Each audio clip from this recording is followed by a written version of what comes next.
Hello everyone, welcome to learning science. आज हम देखते हैं कि पॉइसिल्स फार्मूला कैसे डिराइव करते हैं। तो सबसे पहले लिखा है Poiseuille's equation for flow of liquid through a horizontal capillary tube. जब लिक्विड हॉरिजॉन्टल कैपिलरी ट्यूब में फ्लो होता है उस वक्त पॉइसिल इक्वेशन क्या होता है उसको हम डिराइव करेंगे। Consider a horizontal capillary tube of length L and radius R। हम कंसिडर करते हैं कि हमारे पास एक हॉरिजॉन्टल कैपिलरी ट्यूब है और उस हॉरिजॉन्टल कैपिलरी ट्यूब का लेंथ है L और रेडियस है R।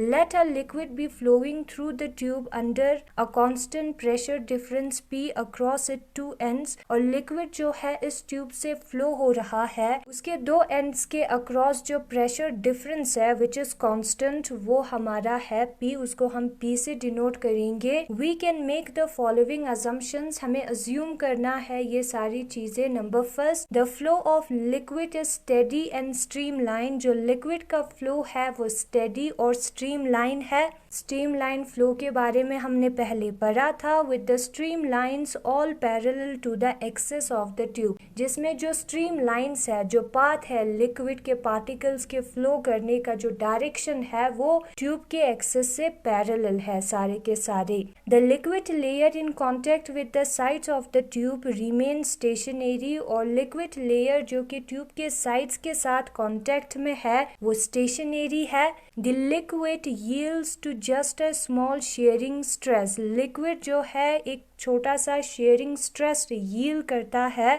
The tube is horizontal so that gravity does not affect the flow. Tube जो है वो हॉरिजॉन्टल है इसलिए ग्रेविटी जो है इस फ्लो को अफेक्ट नहीं करेगा। Now consider a cylindrical layer और शेल ऑफ लिक्विड। हम कंसिडर करते हैं एक सिलिंड्रिकल लेयर को या सिलिंड्रिकल शेल को लिक्विड का कोएक्सियल विद द ट्यूब, जिसका एक्सिस जो है वो ट्यूब के एक्सिस से सेम है एंड ऑफ रेडियस x, और उसका रेडियस जो है वो x है। The velocity of flow at all points on this cylindrical shell will be same से v। और जो वेलोसिटी है फ्लो का हर पॉइंट्स पर जो कि सिलिंड्रिकल शेल पर है वो है v विच इज सेम। ठीक है, हर पॉइंट पे जो वेलोसिटी है वो सेम है इस सिलिंड्रिकल शेल के। Since the velocity of the layer in contact with the wall of the tube is 0 and goes on increasing towards the axis.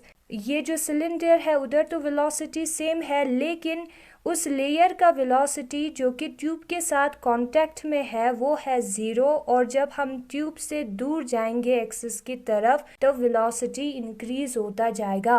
It is clear that liquid inside the imaginary cylinder is moving faster than that outside it. और ये clear है कि जो liquid इस imaginary cylinder के अंदर है वो फास्ट मूव करता है बाहर के कंपैरिजन में। And backward tangential force due to outer slower moving liquid on the inner faster moving liquid can be calculated as follows। और जो backward tangential force होता है जिसको हम viscosity कहते हैं, जो कि outer स्लोअर मूविंग लिक्विड की वजह से है, लिक्विड लेयर की वजह से है inner faster moving liquid layer पर, वो यहाँ पर कैलकुलेट किया है। विस्कोसिटी का फॉर्मूला है F is equal to eta A dV upon dx। और एरिया ऑफ सिलिंड्रिकल शेल भी दिया है विच इज 2 पाई XL, जहाँ पर x जो है वो रेडियस है शेल का, L जो है वो कैपिलरी ट्यूब का लेंथ है और dV अपॉन dx जो है वो वेलोसिटी ग्रेडियंट है।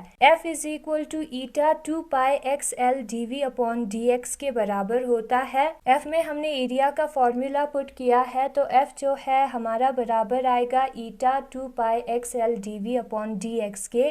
Since the difference of pressure at the two ends of the capillary is P, जो प्रेशर है दो एंड्स ऑफ द कैपिलरी पर वो P है प्रेशर डिफरेंस। ठीक है, the forward force on the cylindrical liquid shell in the direction of flow is P into pi x का square. तो जो फॉरवर्ड फोर्स होगा जो कि सिलिंड्रिकल लिक्विड शेल पे एक्ट करेगा फ्लो के डायरेक्शन में वो बराबर होगा P into pi x square के। फोर्स जो है वो प्रेशर इंटू एरिया के बराबर होता है। ठीक है, This forward force will tend to accelerate the motion of the liquid, और ये जो फॉरवर्ड फोर्स है वो लिक्विड के मोशन को एक्सेलरेट करने की कोशिश करेगा। For motion of the liquid to be steady, और मोशन ऑफ द लिक्विड को स्टेडी होने के लिए ये दोनों फोर्स जो है वो इक्वल होना चाहिए, यानी कि eta 2 pi x L D V upon D X जो है पी पाई एक्स स्क्वायर के बराबर होना चाहिए। और यहाँ पर नेगेटिव साइन इंडिकेट करता है कि ये दोनों फोर्सेस ऑपोजिट डायरेक्शन में है। नाउ हम dx का साइड चेंज करेंगे और ईटा 2 पाई एक्स एल का भी साइड चेंज करेंगे, तो हमें मिलेगा dv is equal to minus p pi x square d x divided by eta 2 pi x L. और अगर हम x को कैंसिल करें तो एक ही x ऊपर बचेगा, नीचे 2 ईटा एल आएगा, पाई जो है ऊपर और नीचे दोनों प्रेजेंट है तो हो जाएगा cancel. Integrating both sides we have, अगर हम दोनों साइड्स को इंटीग्रेट करें तो v जो है वो हमारा बराबर आएगा minus P upon 2 eta L के इंटीग्रेशन ऑफ x dx। ठीक है, यहाँ पर जब हम इंटीग्रेशन पुट करेंगे तो d और इंटीग्रेशन हो जाएगा कैंसिल, बचेगा v, और यहाँ पर जब हम इंटीग्रेशन पुट करेंगे तो ये सारे कांस्टेंट है, सिर्फ x dx ही इंटीग्रेट होगा, तो v हमारा बराबर आएगा इंटीग्रेशन ऑफ x dx जो है वो x स्क्वायर अपॉन 2 आता है, तो v हमारा बराबर होगा minus P upon 2 eta L x square upon 2 plus c, जहाँ पर c जो है वो कांस्टेंट ऑफ इंटीग्रेशन है।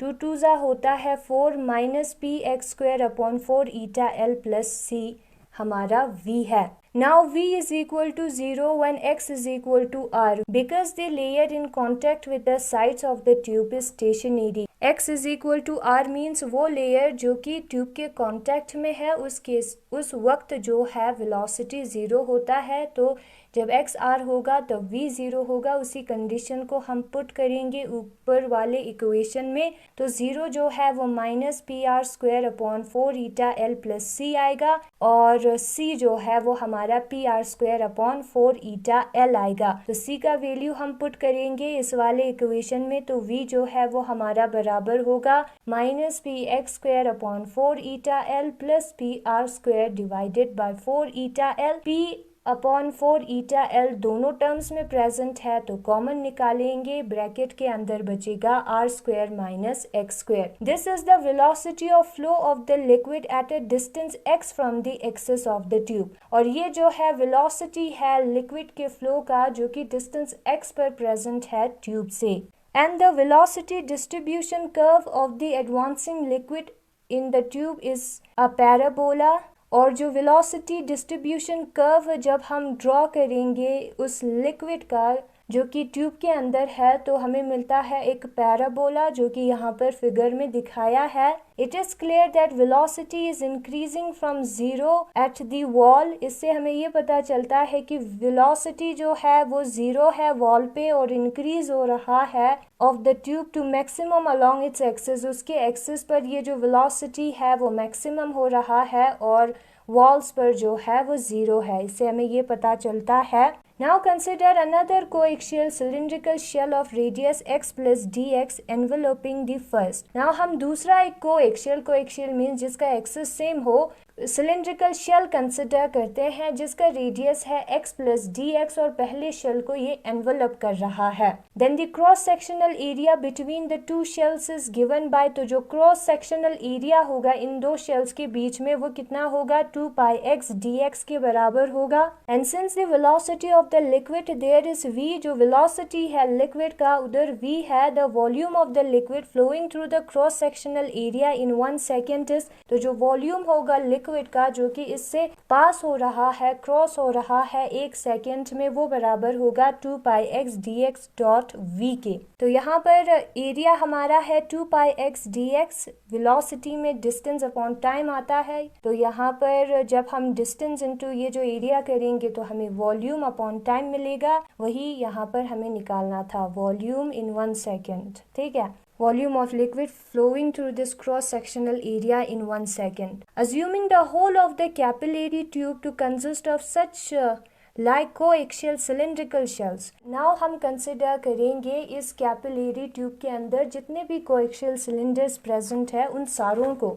The volume of the liquid flowing through the entire volume in 1 second can be calculated as, जो वॉल्यूम ऑफ लिक्विड है जो कि पूरे ट्यूब में फ्लो हो रहा है 1 सेकेंड में, वो हमें कैसे मिलेगा? इसी इक्वेशन को इंटीग्रेट करना होगा 0 से लेके r तक। 0 इनिशियल वैल्यू है, r जो है हमारा लास्ट वैल्यू है, ठीक है, फाइनल वैल्यू है। अगर हम उसको इंटीग्रेट करेंगे इसी इक्वेशन को तो हमें मिल जाएगा volume of liquid flowing through the entire tube in 1 second.